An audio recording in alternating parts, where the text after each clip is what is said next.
You may have been seeing 111, 222, 333, 1111, and you're probably wondering, like, what does this mean? Are these angel numbers? What is this angel number that people are speaking about? So today I'm going to tell you what are angel numbers, where do angel numbers originate from, and why are you seeing them? Why is she seeing them? Why is he seeing them? Why am I seeing them? Why are we seeing these numbers? Maybe you woke up and it was 3:33 a.m. and you're like, wow, I never see a number so perfect. Like, it just stands out to you.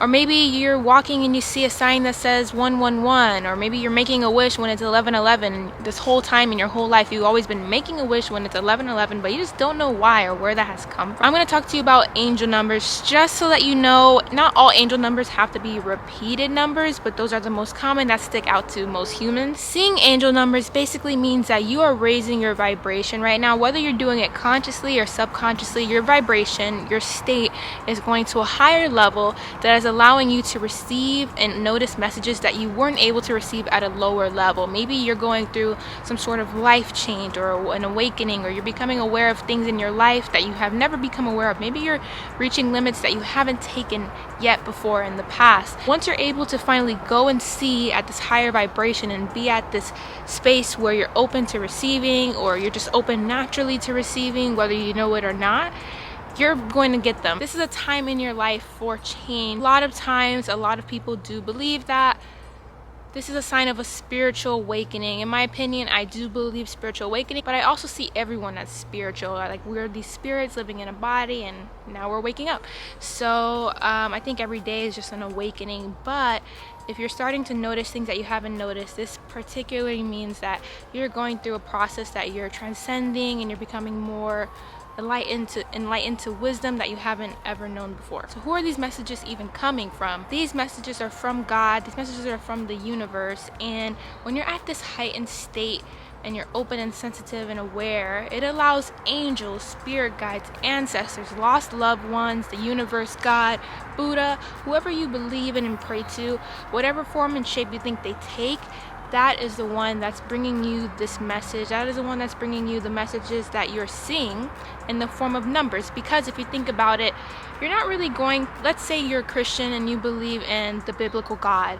God's not going to come down here and speak to you face to face in English or whatever language that you speak. How are the people that you believe in going to contact you? That's when I get into the origins of angel numbers and how the universe and spirituality really speaks to us through numbers and signs and synchronicities. The universe is numerical. Everything is happening in numbers. The way that the universe, God, angels, everything else speaks to us is in signs, synchronicities, and messages. And these messages are most of the time in numbers, because numbers are at a certain vibration and are placed in certain way. Everything is geometric. Everything is mathematical. The way that the plants are placed, the animals look, the signs, the shapes in the earth, everything is in a certain measurement and alignment, and it's all mathematically shaped for a certain vibration to be in each object, animal, plant, and mountain. There really isn't an origin or an inventor of angel numbers and numerology. However, there is someone who kind of like discovered it, I guess, or what we think discovered it.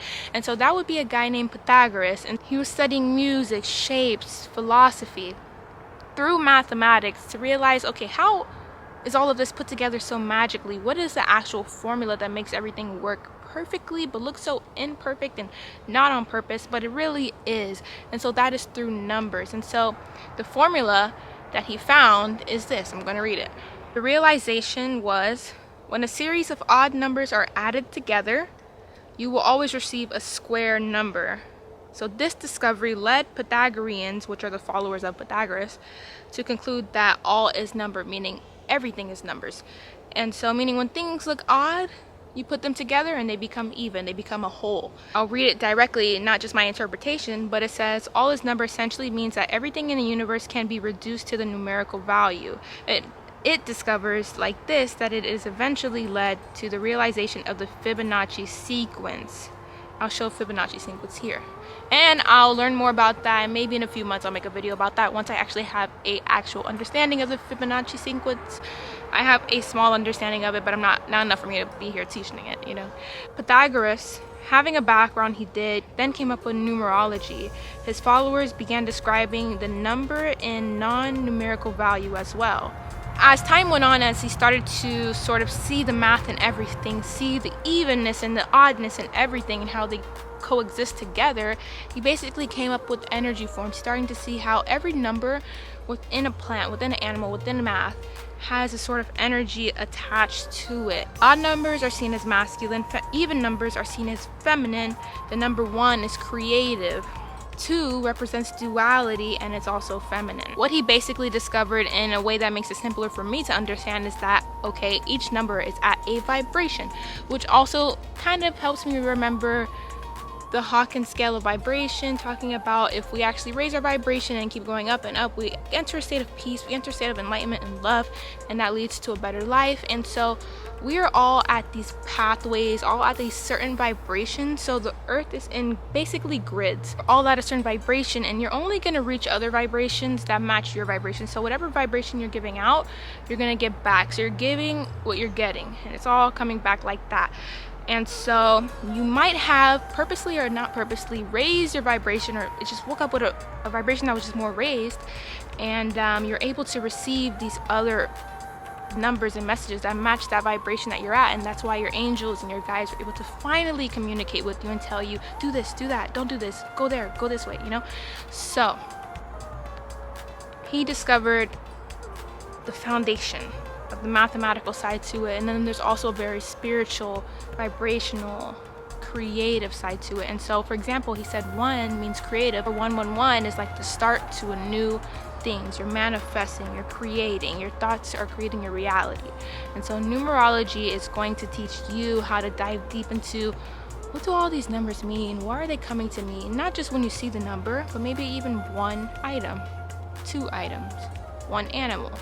And so when you see when you see animals and everything else as signs, you can start to depict wisdom and messages from all of your experiences, and they lead you again up and up and up on whatever path that you want to take. And I really hope this video helped you. Saying this video has helped me. And if you did like this video, please subscribe and like it and share with your friends, and I'll see you in the next one.